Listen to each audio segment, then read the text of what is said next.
मैं डॉक्टर था, मेरे साथ में जिसको मैं चॉकलेट दे रहा हूँ उसका हाथ उड़ गया गोली से। जस्ट इमेजिन कीजिए, हमें आवाज़ लगी कि इस साइड से फायर आया तो हम दूसरी साइड में कूदे, हमने पोजीशन ली। लेकिन जो डीएसपी साहब थे बिना हथियार के राइट साइड में कूद लिए, जिस साइड में टेररिस्ट थे। कि मैंने मेरी टीम के 17 जवानों को जिंदा बचाया और ऊपर से जो जिहादी पाकिस्तानी हम पे फायर कर रहे थे हमने उनको भी नीचे गिराया। दोस्तों, जिंदगी में आपको कोई जगह नहीं देता है, आपको अपनी जगह खुद बनानी पड़ती है।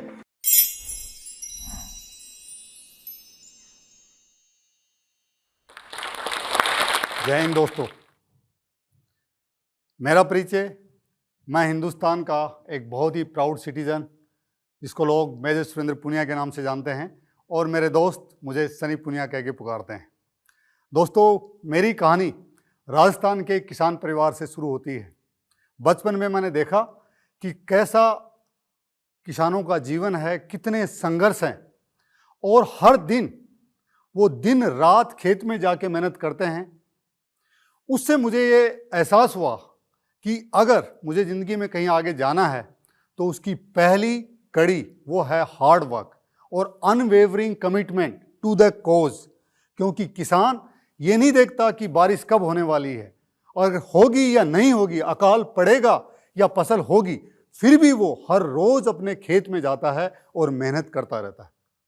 उसके बाद में मेरी प्रारंभिक शिक्षा जवाहर नवोदय विद्यालय पाटन में हुई, जहाँ पे मैंने हॉस्टल में शेयरिंग और केयरिंग का जो कैरेक्टर था वो मेरे अंदर आया और मैंने बहुत कुछ सीखा उस स्कूल में। उसके बाद में मैं हिंदुस्तान की सबसे बढ़िया medical college arm forces medical college Pune, सशस्त्र सेना चिकित्सा महाविद्यालय, जो कि आर्मी, एयर फोर्स और नेवी का अकेला ऐसा कॉलेज है देश में जहाँ पे सिर्फ और सिर्फ 100 सीटें हैं, वहाँ पे मेरा सिलेक्शन हुआ। वो मेरी ज़िंदगी का एक ऐसा पड़ाव था जिसने मुझे ज़िंदगी में सब कुछ सिखाया, क्योंकि वहाँ से मेरी सैनिक जीवन की शुरुआत हुई। और मैं आपको एक वाक़या बताना चाहूँगा कि जब मैं कॉलेज में गया, मैं हिंदी मीडियम का छात्र था और वहाँ पे देश से विभिन्न क्षेत्रों से आर्मी के जनरल्स, ब्रिगेडियर्स, आईएएस ऑफिसर्स, उनके बच्चे भी वहाँ पढ़ रहे थे मेरे साथ। जिसको आप रैगिंग कहते हैं, हम आर्म फोर्सेज के अंदर उसको ओरिएंटेशन कहते हैं।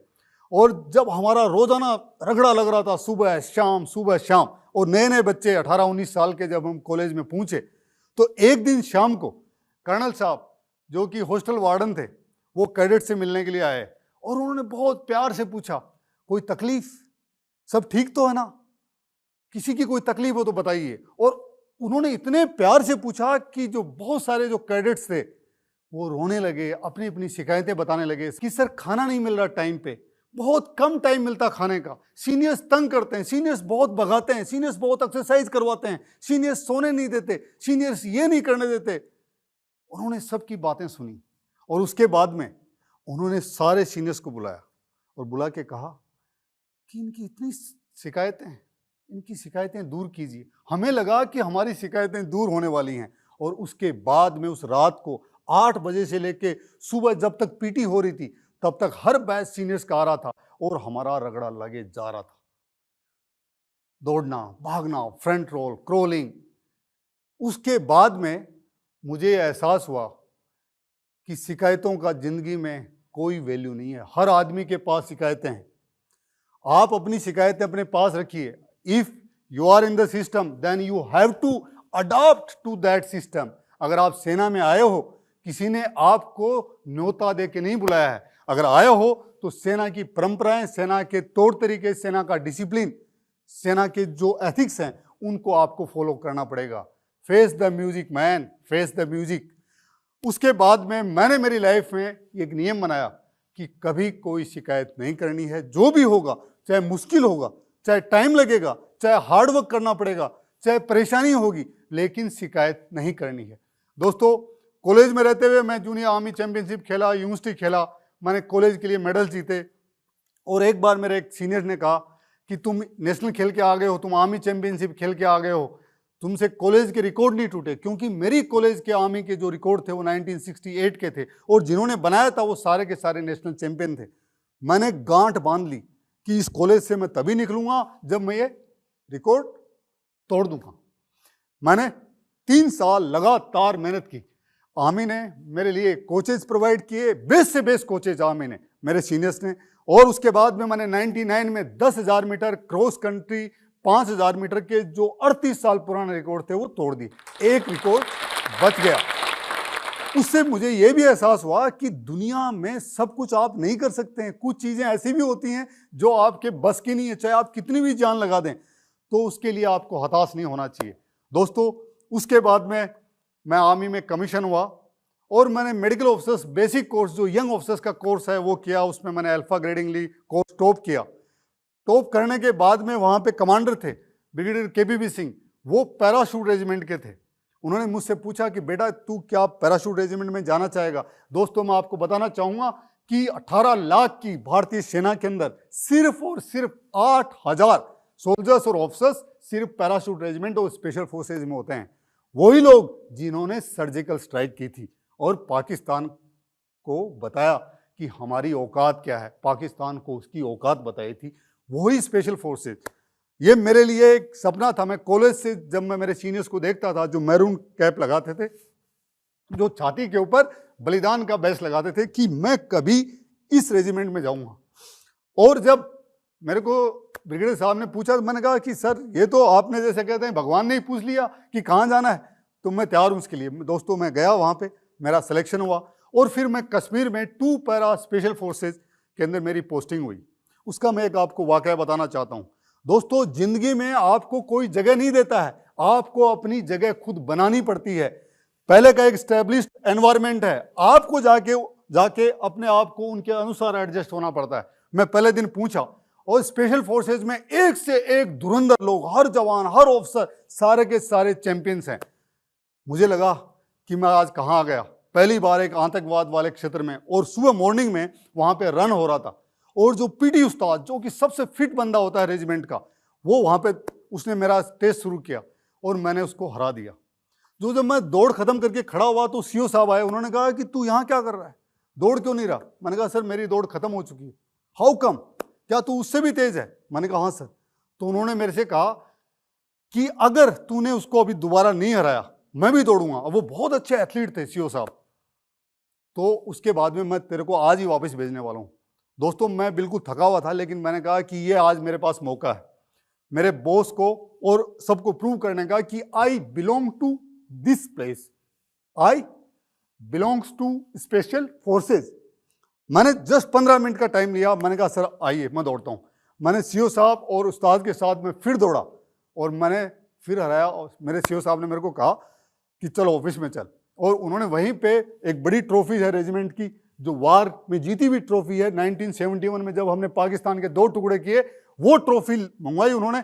उसमें उन्होंने पूरा बीर से भर दिया और जो कैप थी मेरी उन्होंने उसमें डाली। उन्होंने कहा कि चलो you belongs to this place. उसके बाद में मेरी जर्नी में मुझे कभी भी ऐसा एहसास नहीं हुआ कि मैं इस जगह से बिलोंग नहीं करता हूं। दोस्तों, एक वाकया मैं आपको और बताना चाहूंगा कि फौज क्या क्या सिखाती है आपको। एक दिन कश्मीर में अनंतनाग में हमारी यूनिट ने 3 टेररिस्ट मारे, और शाम के टाइम अचानक जनरल साहब का मैसेज आया कि उस एरिया में दोबारा पेट्रोलिंग पे जाना है। लेकिन वहां पे जो लोकल पुलिस के जो डीएसपी थे, एक नए ऑफिसर थे, वो उन्होंने कहा कि वो हमारे साथ जाएंगे। तो मैं चल रहा था और मेरे एक सीनियर थे, वो मेरे साथ चल रहे थे, Karanveer Singh, great officer, great team commander, बहुत ही जोशीले व्यक्ति, बहुत कुछ सीखा मैंने उनसे। तो हम साथ में चल रहे थे, आगे 2 बड़ी, फिर सर चल रहे थे, और उसके बाद में 2 लोग और जो पुलिस के जो डीएसपी साहब थे, मैं उनका नाम नहीं लूंगा, बहुत अच्छा आदमी है वो, लेकिन गलतियां हर आदमी से होती हैं दोस्तों। वो चल रहे थे, उनके साथ में उनका बड़ी, और उनके पीछे मैं चल रहा था। तो उनका जो हथियार था, उन्होंने अपने बड़ी को पकड़ा दिया और हाथ में एक डंडा ले लिया। रात का टाइम था। तो जो ही मेरे सीनियर ने देखा, उन्होंने कहा कि सनी इनको बोलो कि अपना हथियार AK-47 अपने साथ लें। तो मैंने बोला कि सर आप अपना हथियार ले लीजिए, AK-47 अपने बड़ी को क्यों दे रखा है। उन्होंने कहा कुछ नहीं होता यार, जस्ट आपने 3 घंटे पहले 3 टेररिस्ट मारे, अब सारे टेररिस्ट यहीं थोड़ा ना बैठे। दोस्तों, ऊपर वाले को जो मंजूर होता है वही होता है। हम 15-20 मीटर चले, सर ने मेरे को फिर कहा कि इनको बोल दो अपना हथियार ले लें। मैंने फिर बोला और वो हंसने लग गए मेरे को। उन्होंने कहा कि तू बच्चा है, अभी तू नया नया कश्मीर में आया है, मैं कश्मीर का रहने वाला हूँ, मैंने यहाँ का चप्पा चप्पा जानता हूँ। मैं क्या बोलता हूँ उनको। दोस्तों, शायद 1 या 1.5 मिनट रात के अंदर हम चल रहे थे, अचानक सामने से टेररिस्ट आ गए। उन्होंने फायर खोला और हमने भी फायर खोला। तो हम खेत की पगडंडी के ऊपर चल रहे थे, एक साइड में इधर नीचे खेत थे, इधर नीचे खेत थे और ऊपर पगडंडी बनी हुई थी और बारिश का मौसम था, खेतों में पानी भरा हुआ था। दोस्तों जो ही उस साइड से फायर आया तो हमारा जो रिस्पॉन्स था, हमें आवाज लगी कि इस साइड से फायर आया, तो हम दूसरी साइड में कूदे, हमने पोजीशन ली। लेकिन जो डीएसपी साहब थे बिना हथियार के राइट साइड में कूद गए, जिस साइड में टेररिस्ट थे, और उधर से लगातार फायर पे फायर आने लगा, उनके आसपास गोलियां आने लगी और डीएसपी साहब बोलने लगे अपने बड़ी को कि मेरा हथियार दे, मेरा हथियार दे। लेकिन बड़ी हथियार कहां से देगा दोस्तों, क्योंकि दोनों के बीच में कम से कम 10 मीटर का गैप आ गया। 10 मीटर की ऊंचाई थी, जो रास्ता बना हुआ था, वो उस साइड में अकेले पड़े हैं और हम सारे के सारे राइट साइड से हम फायर कर रहे हैं। हम उनको ये भी नहीं बोल सकते कि आप ऊपर आइए, क्योंकि हमारा फायर टेररिस्ट के ऊपर जा रहा है। दूसरी साइड से टेररिस्ट कंटिन्यूस हमारी साइड में फायर कर रहे हैं, उनके आसपास गोलियां लग रही हैं। उनकी किस्मत अच्छी थी कि वो बच गए। कुछ देर बाद में टेररिस्ट भाग गए वहां से, और जब हम वापस आए तो मेरे सीनियर ने, सारे जनरल साहब सब आए, उन्होंने कहा कि क्या हुआ, फायर में क्या क्या हुआ। तो मेरे को कहा कि सनी जाके आप इस ऑपरेशन के बारे में बताओ, लर्निंग ऑफ दिस ऑपरेशन। दोस्तों मैंने उनका नाम नहीं लिया, लेकिन मैंने कहा कि दोस्तों फौज ने सिखाया है, मरते दम तक कश्मीर में आपका हथियार आपका साथी है, उसको आप नहीं छोड़ सकते हैं। बाथरूम जाएंगे, खाएंगे पिएंगे, मैस में जाएंगे, बॉस से मिलने जाएंगे, दौड़ने जाएंगे, कुछ भी करेंगे, आपका हथियार आपके साथ में रहेगा। रहेगा मतलब रहेगा। ये फौज की सिखलाई है, उसमें आप गलती नहीं कर सकते हैं। अगर गलती करेंगे तो सजा मिलेगी, हो सकता है उसमें आपकी जान जाए, आपके साथियों की जान जाए। मैंने कहा आगे से भविष्य में कभी आप अपना हथियार मत छोड़िएगा। और उन्होंने मेरे को आके, आज तक भी जब भी मेरे से मिलते हैं हमेशा कहते हैं कि मेरे साहब ऐसे स्पेशल फोर्सेज की जो सिखलाई है मैं जिंदगी में कभी नहीं भूलूंगा। दोस्तों कहने का मतलब है, यात्री अपनी खुद की और अपने सामान की सुरक्षा का जिम्मेदार है, लेकिन फौज के अंदर आप सिर्फ खुद की ही सुरक्षा के लिए नहीं, अपनी टीम की सुरक्षा के लिए भी जिम्मेदार हैं। दोस्तों उसके बाद में मैं कश्मीर के अंदर मैंने 8 महीने किया, फिर सियाचिन गया, सियाचिन से वापस मैं आगरा आया, आगरा से मैंने वापस ऑप्ट किया। और मेरे बचपन का एक सपना था कि हिंदुस्तान की सबसे बेस्ट स्पेशल फोर्सेज 10 पैरा जो डेजर्ट स्पेशल फोर्सेज है, कि मुझे वहां जाना है। मैंने दोबारा ऑप्ट किया, मैं वापस कश्मीर गया और मैंने 10 पैरा के साथ रहते हुए इतने बुलंद ऑफिसर्स, इतने टैलेंटेड ऑफिसर, इतने बहादुर ऑफिसर्स के साथ काम किया। और एक ऑपरेशन की आपको कहानी बताता हूं दोस्तों। 10 पैरा में रहते हुए हमने एक ऑपरेशन किया टेररिस्ट के खिलाफ पाकिस्तान बॉर्डर पे, और हम टेररिस्ट को मार के जब वापस नीचे आ रहे थे, उसी समय दूसरी साइड में पहाड़ी पे पाकिस्तानी टेररिस्ट थे, उन्होंने अचानक हम पे हमला बोल दिया। वो ऊंचाई पे थे और हम नीचाई पे थे। उन्होंने इतना भयंकर फायर खोला कि पहले 10-12 सेकंड तक हमें पता ही नहीं चला कि ये क्या हुआ। लेकिन उसके बाद में मेरे एक सीनियर थे, ब्रिगेडियर भूपेश हाड़ा, जो सियाचिन के कमांडर भी थे और उन्होंने माउंट एवरेस्ट पे भी चढ़ाई की है। उन्होंने कहा देखते क्या हो, इनको चुन चुन के मारो। हमने वापस फायर खोला उनके ऊपर, लेकिन उस दौरान दोस्तों 17 लोगों को गोलियां लगी। 17 लोगों को गोलियां लगी, जंगल के बीच में, पहाड़ों के बीच में, पाकिस्तान इंडिया बॉर्डर पे 17 लोगों को गोलियां लगी। मैं डॉक्टर था, मेरे साथ में जिसको मैं चॉकलेट दे रहा हूं उसका हाथ उड़ गया गोली से। जस्ट इमेजिन कीजिए कि मैं आपको कोई हाथ में चॉकलेट देने वाला है और उसी वक्त गोली आए, उसका हाथ कट जाए, उसके चेस्ट में गोली लगी, मैं नीचे गिरा, वो सब नीचे गिर गए। आसपास के लोगों, मेरे बड़ी सत्यवान जो बाद में शहीद हुआ एक दूसरे ऑपरेशन में, उसको भी गोली लग गई। चारों तरफ से रेडियो कॉल पे आ रहा है। मैंने उनको बोला कि मैं डॉक्टर हूं इस टीम में, जब तक मैं जिंदा हूं तुम्हें कुछ नहीं होने दूंगा, चाहे कुछ भी क्यों नहीं हो जाए। मैंने एक बड़ा पत्थर उठा के मेरे माथे के सामने रखा कि मेरे सिर पे गोली नहीं लगनी चाहिए। मुझे पता भी नहीं चला कि मेरे को भी एक ग्रेनेड का आगे स्प्लिंटर मेरे पैर में लग गया। दोस्तों ऐसा माहौल था और मेरे सामने मेरी पूरी जिंदगी घूम गई। लेकिन मुझे मेरे जो उस्ताद थे, जब मैं स्पेशल फोर्सेज में आया था, उन्होंने मुझे सिखाया था कि इंसान की, हर मर्द की असली पहचान तब होती है जब वो जिंदगी के सबसे मुश्किल क्षण में वो खड़ा होता है। उस समय आपके कैरेक्टर की पहचान होती है। दोस्तों जंग जान दे के नहीं जीती जाती, जंग जान लेकर जीती जाती है। और स्पेशल फोर्सेज का नियम है कि अंतिम वक्त तक, खून की अंतिम बूंद तक हम लड़ेंगे और अपने साथियों को बचाएंगे। स्पेशल फोर्सेज दोस्तों हमें, हमारी टीम को, हमेशा एक ही चीज सिखाई गई है, individual is not important, team is the important. और टीम के लिए अगर आपको जान देनी पड़े तो अपनी जान दे दीजिए। दोस्तों, उस ऑपरेशन के अंदर हमने चॉपर बुलाया, हेलीकॉप्टर बुलाया कि ये 17 लोगों को मैं वहां से भेजूं वहां से, लेकिन चॉपर नहीं उतर सका क्योंकि ऊपर से गोलियां आ रही थी।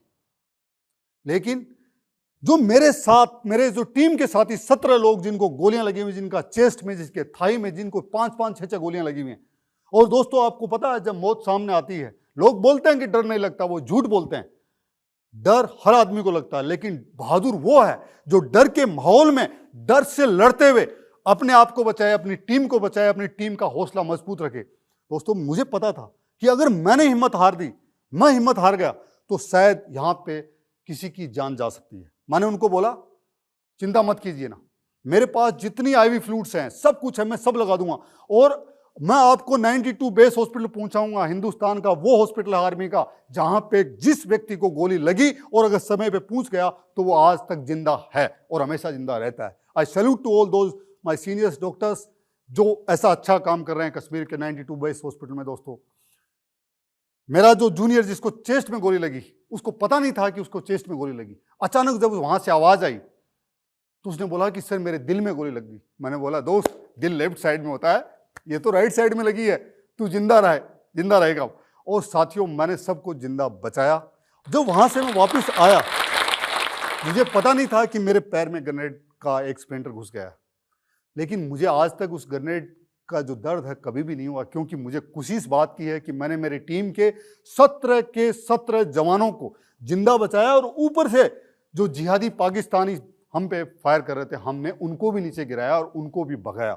दोस्तों, मेरा कहने का मतलब है, मुश्किल वक्त हर आदमी की जिंदगी में आएगा, ये इतनी आसान नहीं है। अगर आपको सांसें दी हैं तो मुश्किलें भी आएंगी, लेकिन आपका असली चरित्र उस दिन सामने आएगा जब आपके साथी, आपका परिवार, आपका देश, आपकी टीम मुसीबत में है और उस समय आप क्या कर रहे हैं। अगर उस दिन आप उनके साथ खड़े हो गए तो आप जैसा बहादुर, आप जैसा चरित्रवान, आप जैसा राष्ट्रभक्त, आप जैसा साथी, आप जैसा यार, आप जैसा प्रेमी और आप जैसा बेटा है, बेटी नहीं है दुनिया में कोई। साथियों, अंत के अंदर मैं आपको एक चीज और बोलूंगा, जिंदगी में सारे सपने पूरे नहीं होते हैं, किसी के नहीं होते हैं। भगवान कृष्ण के नहीं हुए, श्री राम के नहीं हुए, हनुमान जी के नहीं हुए, जो हमारे परमवीर चक्र विजेता हैं उनके नहीं हुए, डॉक्टर कलाम के नहीं हुए, मैंने उनके साथ काम किया, उनके भी सपने पूरे। उनका सपना था कि मैं भारतीय सेना में जाऊं, वो राष्ट्रपति बन गए, साइंटिस्ट बन गए, लेकिन वो सपना पूरा नहीं हुआ। तो याद रखना, कुछ सपनों के मर जाने से जीवन नहीं मरा करता, कुछ सपनों के मर जाने से जीवन नहीं मरा करता। और कितनी गगरियां टूटी पनघट पर अभी भी चहल पहल है उस पर। कितनी कश्तियां, लाखों कश्तियां डूबी समुद्र में, फिर भी चहल पहल है समुद्र पे। कुछ सपनों के मर जाने से जीवन नहीं मरा करता। आप लगे रहिए अपने लक्ष्य में। दोस्तों, अपने परिवार की, अपने दोस्तों की, अपनी टीम की हमेशा हिफाजत कीजिए, हमेशा राष्ट्र को सबसे ऊपर रखिए, अपने आप को स्वस्थ रखिए और भारत को फिट करने में मेरा साथ दीजिए। मैंने एक मिशन चलाया है, फिटिस्तान एक फिट भारत। एक सपना है कि इस देश का हर नागरिक, आप, आपके बच्चे, आपके दोस्त, आपके परिवार वाले, हर नागरिक हेल्दी हो, फिट हो, हैप्पी हो। मैं हमेशा आपका आभारी रहूंगा। जय हिंद, जय भारत, फिट भारत।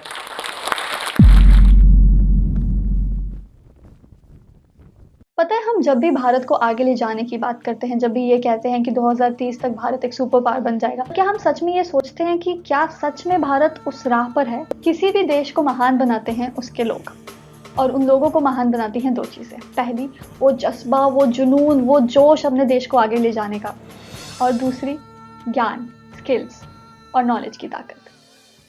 हम सभी जोश टॉक्स के परिवार के मेंबर्स हैं, पर अब सिर्फ जोश से काम नहीं चलेगा। अब हम सबको मिलकर वो पहला कदम लेना होगा। वो पहला कदम लेना होगा भारत को सुपर पावर बनाने के लिए, जिसके लिए हमें सही नॉलेज और स्किल्स देने के लिए आया है जोश स्किल्स ऐप। हमारे जोश कम्युनिटी के मेंबर्स द्वारा ही बनाए गए जोश स्किल्स ऐप पर अपनी सालों की कहानियां, एक्सपीरियंस और एक्सपर्टीज के थ्रू हमें वो स्किल्स सिखाए हैं जिससे हम 2030 तक मिलकर भारत को महान देश बना सकते हैं।